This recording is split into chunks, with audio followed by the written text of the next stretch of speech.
ایک دفعہ ایک ٹیچر نے وائٹ بورڈ پہ ایک بلیک ڈاٹ لگایا اور سب سے پوچھا کہ تم لوگوں کو کیا نظر آ رہا ہے، اور یہ انہوں نے کلاس سے پہلے بلیک ڈاٹ لگایا تھا۔ جب اسٹوڈنٹس اندر آئے اور ان سے سوال پوچھا گیا کہ تم لوگوں کو کیا نظر آ رہا ہے آج وائٹ بورڈ پہ، تو سب نے کہا کہ وہ سامنے ہمیں ایک بلیک ڈاٹ نظر آ رہا ہے۔ تو ٹیچر مسکرایا، اس نے کہا کہ کیا تمہیں اتنا بڑا وائٹ بورڈ نظر نہیں آ رہا؟ اصل میں اس بات سے وہ ایک مثال سمجھانا چاہ رہا تھا سارے اسٹوڈنٹس کو کہ اتنی زیادہ پازیٹیو چیزیں دوسروں کی ہمارے سامنے موجود ہوتی ہیں، لیکن پتہ نہیں شاید انسانی نیچر ہے کہ انسان کو صرف اور صرف کسی کی غلطی نظر آتی ہے۔ جیسے کہ امام شافعی نے کہا کہ اگر تم لوگوں کے ساتھ 100 اچھائیاں کر لو لیکن کوئی ایک برائی کر لو تو سم ہاؤ لوگ جو ہے وہ اس ایک برائی کو یاد رکھتے ہیں۔ بہرحال یہ آزمائش بھی ہے، اور اللہ سبحانہ وتعالیٰ ایسے قرآن میں سورہ فرقان میں کہتے ہیں کہ تم میں سے بعض کو بعض کے لیے آزمائش بنایا تو کیا تم صبر نہیں کرو گے؟ تو دیکھیں یہ آزمائش تو آنی ہے، لیکن ہمیں خود سے اس طرح کی نیچر ہماری نہیں ہونی چاہیے، اس طرح کا رویہ نہیں اپنانا چاہیے کہ ہم بہت زیادہ کرٹیسزم کرنے والے ہوں۔ اس کی وجہ ہے، دیکھیں جو انسان بہت کرٹیکل ہوتا ہے اس کی آہستہ آہستہ منفی شخصیت بنتی جاتی، اور جب ایک انسان کی شخصیت منفی بن جائے تو پھر وہ پرابلم اورینٹیڈ ہو جاتا ہے، سولوشن اورینٹیڈ نہیں ہوتا۔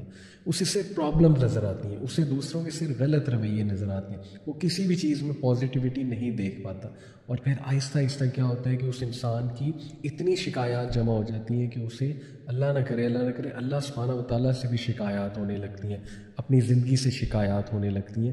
اسی لیے دیکھیں ہمارے دین نے اچھے الفاظ بولنے پہ بہت زیادہ زور دیا ہے۔ سورہ الاسراء میں اللہ سبحانہ وتعالیٰ آیت نمبر 53 میں فرماتے ہیں کہ کہہ دیجئے میرے بندوں سے کہ وہ صرف اچھی بات کریں۔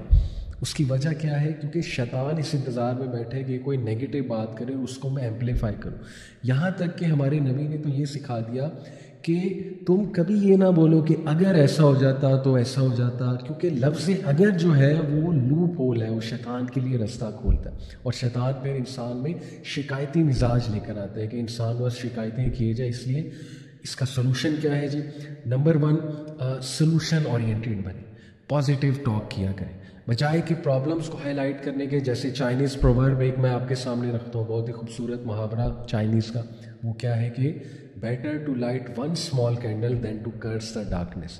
دیکھیں اندھیرے کو تو سب لان تان کرتے ہیں، لیکن کیا ہی خوبصورت بات ہے کہ آپ اس اندھیرے میں کچھ شمع جلا دیں، تو ایسے لوگ جو ہے وہ بہت اوپر بھی آئیں گے ہر جگہ، اپنے ورک پلیس پہ، پروفیشنلزم میں، بزنس میں، اپنی ریلیشن شپس میں بہت اوپر آئیں گے، کیونکہ لوگ ان سے بات کرنا پسند کریں گے، کیونکہ بجائے کہ شکایت کرنے کے ان کے منہ پہ ہمیشہ کوئی پازیٹیو جملہ ہوتا ہے۔ اور ہمارا دین دیکھیے ہمارا مزاج ہی پازیٹیو بناتا ہے کہ اللہ کے نبی صلی اللہ علیہ وسلم نے کہا کہ کیا ایک خوبصورت مثال ہے مومن کی کہ جب اس کو کوئی تکلیف پہنچے تب صبر کرتا ہے، الحمدللہ کہتا ہے، جب کوئی خوشی پہنچے تب بھی الحمدللہ کہتا ہے، اور اللہ کی اس پہ رضا پہ خوش ہوتا ہے۔ تو ہمیں تو سکھائے الحمدللہ گیا ہے، تو اس لیے اس کے علاوہ لرن ٹو اپریشیٹ ادرس، ایک دوسرے کو اپریشیٹ کرنا سیکھیں۔ خصوصاً پیرنٹس بچوں پہ بہت کرٹیسزم کرتے ہیں، بچے ان کے پھر ہاتھ سے نکلتے ہیں، متنفر ہوتے ہیں۔ چھوٹی چھوٹی وجوہات ڈھونڈا کریں بچوں کو اپریشیٹ کرنے کے لیے، اور اگر وہ کچھ اچھا کر رہے ہیں اس میں ان کو اپریشیٹ کریں بجائے کہ بہت زیادہ کرٹیک کرنے کے لیے۔ اور لاسٹلی یاد رکھیے کہ یا اچھا بولیے یا خاموش رہیے، کیونکہ یہی ہمارے نبی صلی اللہ علیہ وسلم کی نصیحت ہے۔ جزاکم اللہ خیر۔